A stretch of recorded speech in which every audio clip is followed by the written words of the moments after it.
जानकारी रहती है और उसके बाद 12-12 महीने तक एक मर्डर का जब होती नहीं सुलझे, ये असंभव बात है। ये तभी संभव होता है जब पुलिस के साथ मिली हुई होती है। अगर पुलिस इस तरह से मिली हुई है तो उन पुलिस के खिलाफ कार्रवाई होनी चाहिए या नहीं होनी चाहिए, इस बात पर हमें विचार करना पड़ेगा। यह अति आवश्यक है।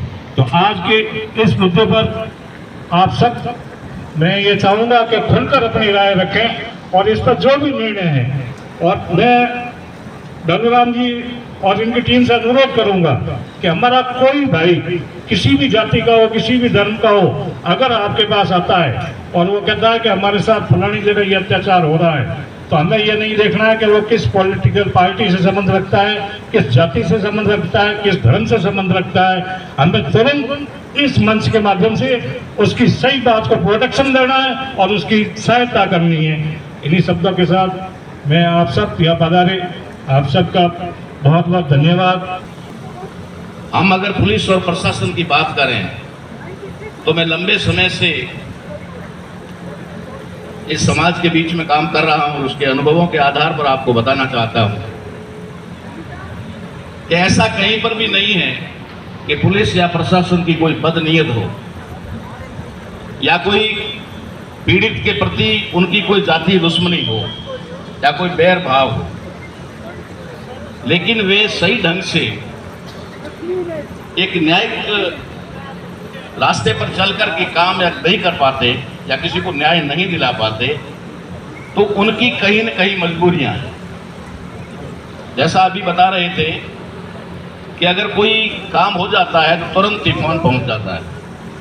अब उनकी भी मजबूरी है कि उस फोन को सुनना पड़ेगा, फिर ये भी देखना पड़ेगा सरकार किसकी है, फिर ये भी देखना पड़ेगा ये आदमी कितना प्रभावशाली है, ये भी देखना पड़ेगा कि मैं किसकी डिजायर से यहाँ पर पोस्टेड हुआ है, पोस्टिंग हुई है।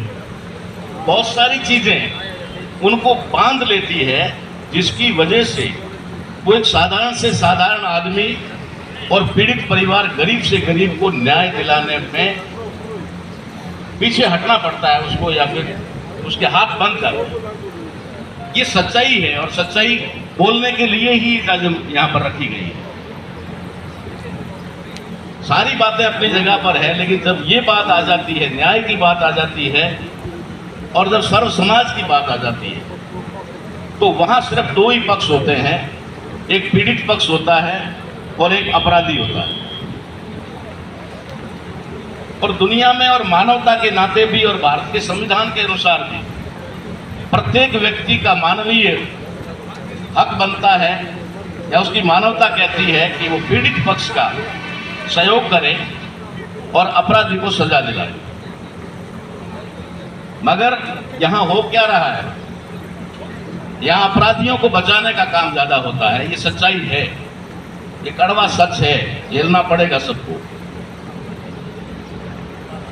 और उल्टे पीड़ित को ही दबाने और फंसाने का काम किया जाता है। और इसका जो सबसे बड़ा कारण है, यहां तक की जो चीज है जहां पुलिस और प्रशासन निष्पक्ष रूप से जो काम नहीं कर पाते हैं, उसके पीछे राजनीतिक पार्टियां भी जिम्मेदार हैं और सत्तारूढ़ पार्टियां ज्यादा जिम्मेदार रहती हैं। और उसमें जो सबसे बड़ी, हम हमारे समाज के बारे में बात करें तो जो सर्व समाज यहाँ बैठा हुआ है, उसके लिए अगर कोई दुख भरी बात है तो वो है राजनीति में भी जाति। ये कड़वा घूंट आपको पीना पड़ेगा। राजनीति में भी जाति देखी जाती है और यही जाति इस लोकसभा के चुनाव में हमारे समाज को खा गई, निगल गई।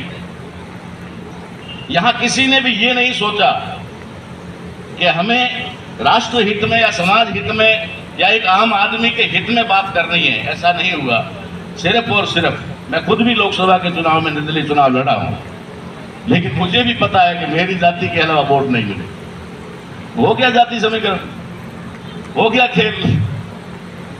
और मैंने ये चुनाव लड़ा सिर्फ एक अनुभव प्राप्त करने के लिए कि भविष्य में जो राजनीति किस दिशा में जा रही है उसको कैसे समझा जाए, उसके लिए मैंने ये चुनाव लड़ा। और जो सोच करके, जिस बात के डर से लड़ा था, वो पूरी हुई। किसी ने भी ये नहीं सोचा कि भाई ताराराम भी 30-35 साल से एक सामाजिक कार्यकर्ता के तौर पे काम कर रहा है, बस यही देखा कौन है भील है। तो भीलों ने तो कह दिया कि हम ही देंगे वोट, उसको ही देंगे, किसी और को नहीं देंगे, और दूसरों ने कहा कि भील दे रहे हैं हम क्यों दें। मैं इसकी बात नहीं करूंगा, मैं सिर्फ ये कह रहा हूं कि वास्तव में थोड़ा सा अपने अंदर झांक करके देखिए, अपने जमीर को झंझोर कर देखिए कि हम खुद क्या कर रहे हैं, हम खुद क्या कर रहे हैं। जहां भी हमारी जाति का मामला आ जाता है वहां पर हम लोग तुरंत ही अपराधी के पक्ष में खड़े हो जाते हैं। अगर हम हमारे समाज को बचाना चाहते हैं, आने वाली पीढ़ियों को सुरक्षित देखना चाहते हैं, भारत के संविधान को बचाना चाहते हैं जिसमें हमारी सारी सुरक्षाएं निहित है, अगर उसे बचाना चाहते हैं तो हमें इससे बाहर निकलना होगा। अपराधी चाहे कोई भी हो, किसी भी प्रकार का हो, वो किसी का भाई नहीं होता, किसी का सगा नहीं होता, किसी का रिश्तेदार नहीं होता, उसके गुनाह के अनुसार उसे सजा मिलनी चाहिए। यही एक चीज है जो अपराध को रोक सकती है।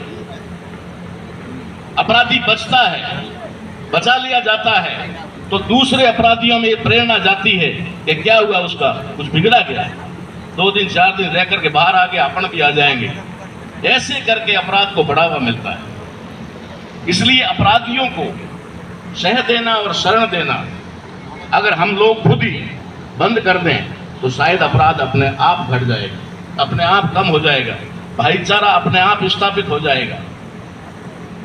लेकिन ऐसा होता हुआ दिखाई नहीं दे रहा। मैं अपना उदाहरण दूं कि हो सकता है कि लोगों को ऐसा लगता होगा कि भाई ये SC ST से आता है, ST के लिए काम करता होगा, भील है तो भीलों के लिए काम करता होगा। जालौर जिले के अंदर बागोड़ा के पास नांदिया गांव है, वहां की एक बार की घटना थी। अचानक आपस में थोड़ा बहुत लड़ने की वजह से भील के हाथ से कुल्हाड़ी लगी और चारण मर गया। चारण की भील के हाथ मौत हो गई। मेरे पास में फोन आया, भीलों का आया, क्या किया जाए। मैं कहा सबसे पहले इसको पुलिस के हवाले करो।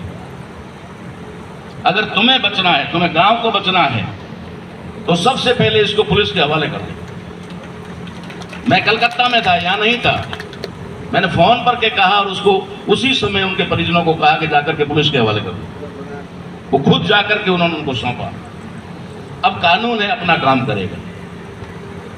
पुलिस के हवाले कर दिया। पुलिस किसी को काटती नहीं, मारती नहीं, कुछ नहीं करती है। वो अपनी औपचारिकता फॉर्मेलिटी पूरी करके कोर्ट के हवाले कर देती है और कोर्ट में उसके गुनाहों का फैसला होता है। पुलिस के इन्वेस्टिगेशन के आधार पर होता है। तो वहां पर अपने आप उसको जो सजा देनी है वो सजा हो जाएगा। तो ऐसा उदाहरण मैंने इसलिए दिया है कि हमने कभी भी आज दिन तक कोई भी जातीय अपराधी है उसका गुनाहगार को हमने बचाने का प्रयास नहीं किया। अगर आप समाज को बचाना चाहते हो, अगर आप अपनी पीढ़ियों को सुरक्षित देखना चाहते हो, खुशहाल देखना चाहते हो, तो मेरा आप सभी लोगों से करबद्ध निवेदन रहेगा, हाथ जोड़कर विनती रहेगी कि आप लोग अपराधियों को सह देना बंद कर दो, अपराधियों का जो है पक्ष लेना बंद कर दो, उन्हें बचाने का काम जो है बंद कर दो। उन्हें बचाने का काम लॉयर कर सकते हैं, वकील कर सकते हैं, उन्हें करने दो, उन्हें करने दो, उनका हक है। वहां पर जो भी आदमी अपराध या गुनाह कुछ भी करके जाएगा ना, वो अपने बचाव पक्ष रखेगा, तो ये वकीलों का काम है, उनको करने दो। लेकिन एक राजनीति में आने वाले लोग या किसी पद का दुरुपयोग करके या किसी जाति में कोई प्रतिष्ठा का दुरुपयोग करके अपराधी को बचाने का काम मत करो, अगर आप समाज को सुरक्षित रखना चाहते हो।